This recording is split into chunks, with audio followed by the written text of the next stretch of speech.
Rams House, welcome into a brand new episode of the Rams Report. On today's show, we've got a major update to discuss around Alaric Jackson. We're going to break down the latest news that you need to know around the offensive tackle, who's obviously been dealing with a legal situation for about the last month off the field. On today's show, we are, as always, presented by Prize Picks. And before we get into it, I need to remind you, if you're not already, to hit that subscribe button. We're running down 10,000 subs around here on the channel, and not to toot our own horn, but we've only been going for 6 months. So huge shout out to you guys for that. But B, I think it's kind of a testament to what we've been doing here on the channel, covering Rams news, covering Rams rumors. So if you haven't already hit that subscribe button, you haven't joined our Ramily here on the channel, today is a perfect day to do so, because we are always going to keep you up to date on everything you need to know around this team, even when it isn't the fun stuff to talk about, because this situation has been anything but what we usually want to be discussing here. We just want to talk about football. We just want to talk about the things that are going on the field. But when things like this do come up, we're still going to keep you up to date around them. If you haven't been following this situation closely, we have covered pretty much every step of it along the way on the channel here. But for those of you not in the loop fully, Alaric Jackson was facing a domestic violence allegation going back to June 8th. Where he was accused by a partner, or I'll just say an accuser, to be completely honest with you. The relationship between them has never been 100% clear, of a domestic violence allegation where apparently she was recording him. He tried to take the phone away from her, and in the process of doing so, she got some scratch marks and some bruises. He was originally facing felony domestic battery. The felony charges were then dropped, leaving him facing misdemeanor charges. Today, we found out that last night the Los Angeles prosecutor's office did not, or has declined to file the misdemeanor charges. According to NBC4's Helen Jong and Dennis Broad, Los Angeles officials have declined to file criminal charges against Alaric Jackson, offensive lineman for the LA Rams, who was arrested last month for possible domestic battery. NBC4 Investigates learned Tuesday. This is the really important part that, again, we're going to talk about more in just a minute. While the case can be reevaluated in the future, city officials for now are planning to give Jackson other options, such as attending a class, paying restitution, or performing community service instead of being charged with a crime. So I think we're going to break this down on 3 levels, kind of what this means for the Rams and for Jackson, and honestly just for us as fans going forward here. Number one, this doesn't necessarily absolve Alaric Jackson of culpability within this incident, nor does it mean he is fully off the legal hook. It just means that at this time, the Los Angeles prosecutors are not filing charges. But again, they can refile them. This case has not been dismissed with prejudice, and I'm not a lawyer, so if I mess that up, is the general term for a case which cannot be brought back before a judge because it has been fully dismissed. They've said, it is not, or is without merit and will not see it again. This case can still be reopened by the prosecutors if at a later date they ultimately decide to do so. So just keep that in the back of your mind. And then there's also still potential other disciplinary outcomes from a legal perspective that maybe don't necessarily result in, obviously, time behind bars or being charged with necessarily a crime, but still things that you have to do from an Alaric Jackson perspective because of this incident. So again, it's a little bit more complicated than being found not guilty, and that does open up the door for more of an NFL discipline likelihood, I guess you should say. It's kind of a complicated way of making this point. So coming up on today's show, we're going to discuss how this impacts, from a Rams perspective, the most important element of this, which is the potential for suspension, the potential for discipline, the potential for Alaric Jackson missing time on the field, and how that might affect the 2026 season. We're going to break that down. coming up on today's show. But before we do that, I've got to give a shout out to our presenting sponsor here at Chat Sports, guys, and that is Prize Picks. Guys, if you are new here around the Rams Report and you've never heard of Prize Picks, America's #1 sports picks app, there is no easier way to play daily fantasy. Guys, all you have to do is pick from 2 to 6 players. You're selecting more or less on their stat projections, whether you're picking from points, assists, rebounds, hits, home runs, strikeouts. They've got plenty of options from all your favorite sports.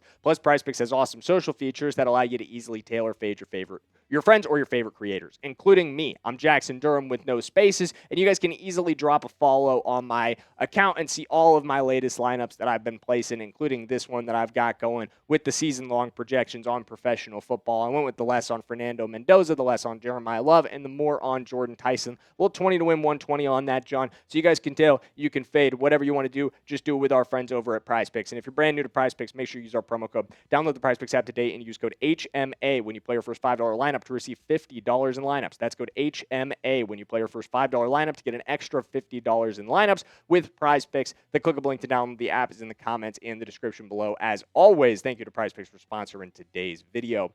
Let's talk discipline. Let's think about this from that perspective because, again, obviously there's a lot more to this than just the football element, but from a football element, purely football, that's all you're looking at. This is definitely the #1 thing that people are going to concern themselves with. And the reality of it is, as unsatisfying as this is to hear, the NFL doesn't really care what the legal system does. At the end of the day, they can do whatever they want.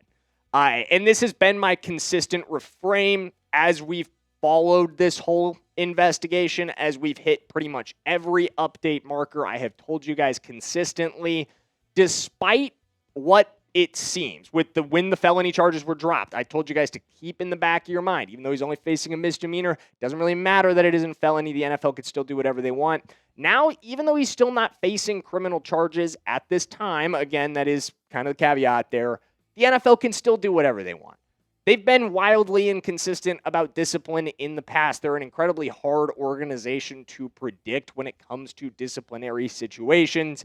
But the one thing that you can kind of count on is that they do tend to step in a little bit more often when the pressure is on socially. And given the number of cases this offseason, I would say there is a heightened chance that they would look to do so, even without a prosecution or a conviction in a court of law. But to be completely honest with you guys, it's anyone's guess at this point if Roger Goodell is going to step in. It's going to continue to depend on whether or not the LA County prosecutor decides to reopen the case. That would obviously have an enormous impact on it. If there's any sort of development there, obviously you're going down an entirely different road. But even with where we stand now not changing, I still don't think you can rule out the possibility of NFL discipline here. And if you do get into NFL discipline here, you of course have to go back to the reframe or the conversation we've had around this situation since it began, which is Alaric Jackson is a 2-time violator or would be a 2-time violator of the NFL's personal conduct policy if this incident is found to have violated it. And that would, of course, result in heightened discipline, irregardless of the NFL's likelihood to already be prone to heightened discipline, given the number of other incidents and the media criticism, I would say rightfully so, that has come with that for the NFL. Of course, they're more likely to try to make a stand, to try to send the message that they're taking things very seriously. So a lot of things that could indicate towards, hey, maybe discipline is off the table, but a lot that still indicates that everything is still up in the air. At the end of the day, like the bottom line here says, it's anyone's guess if they step in at this point. Just kind of give you the information I do have here, but I can't tell you solidly one way or the other. What I do feel like I can speak a little more solidly on is our final topic here. Are the Rams going to make a move because of this? And this has been something that we've discussed throughout the situation of what could the Rams do if push came to shove, if they did need to make an ad. And honestly, I don't think they will. I've gotten to the point with this where I do not think that the Rams will make an addition at this point preemptive of a suspension. I don't think the Rams are going to do anything to try to preempt a decision from the NFL. If a decision does come in from the NFL, then maybe you make that decision at that point.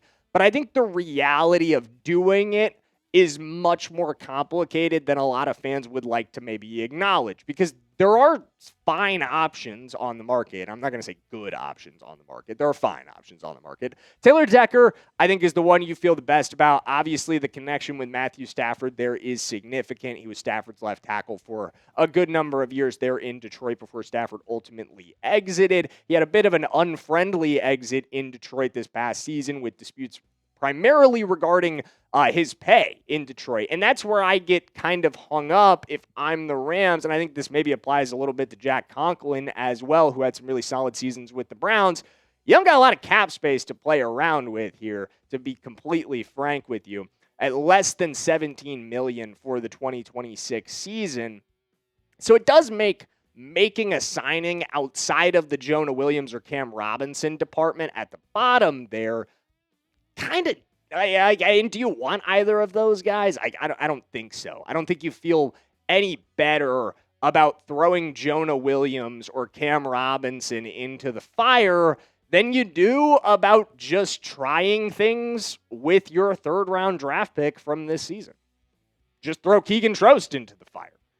If you're going to throw somebody into the fire, why not him? I honestly say that's what I would do personally, and I think the more that I look into this situation, and I'll tell you guys, this was supposed to be today's video, was a whole profile of this guy, and it's going to come tomorrow now with the replanning of things, I would throw Keegan into the fire. I think the Rams truly look at this third-round tackle, guard, offensive lineman, incredibly versatile player that they drafted out of Missouri, and don't view him necessarily as someone that has to sit in the wings. I think they view him as someone that ideally, if we could get away with it, it'd be great to just have Keegan develop for a full season. But I think push comes to shove, they feel pretty good about this guy filling in at a number of different spots. Not as a full-time starter, but as a bit contributor. It's like, hey, we're down a man right here. Left guard, I think he could go. Right guard, I think he could go. Right tackle, I think he could go. Left tackle, I think he could go. I think he can make it work. It's going to be a struggle. Maybe you flip things. But I think if there was a suspension even, you could see the Rams attack it this way. If they decided not to go into the free agency market, I don't think it's out of the question that even if one did come up, what they would do is go, okay, you know what? Warren McClendon, you're playing left tackle for a couple of weeks, and Keegan Trost, you're going to be our starter at right tackle from week one.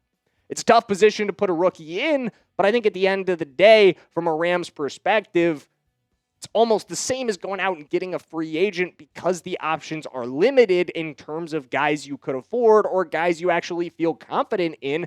And the added benefit of doing it with Keegan Trost is that he actually gets some experience. You get to figure out what you have in your right tackle that you just drafted this season, and maybe he shines for you. Because I truly think what we saw at Missouri last season at the SEC level is that dude is capable of being a high-level player at a high level. Again, I'm not saying he comes out and puts up the 91 PFF grade that he did at Missouri, but we're going to dive in more in depth on Keegan Trost tomorrow. If you're not already a believer, I think I will make one of you by the end of tomorrow's video, but that's going to wrap it up for today's show. Thank you guys for tuning in here on the Rams Report. As always, let me hear from you in the comments. How are we feeling about the whole Alaric Jackson situation at this point? Are we still pretty worried about it? I think it's absolutely fair to be. But again, thank you for tuning in. Hit that sub button if you have not already, and I'm going to see you tomorrow.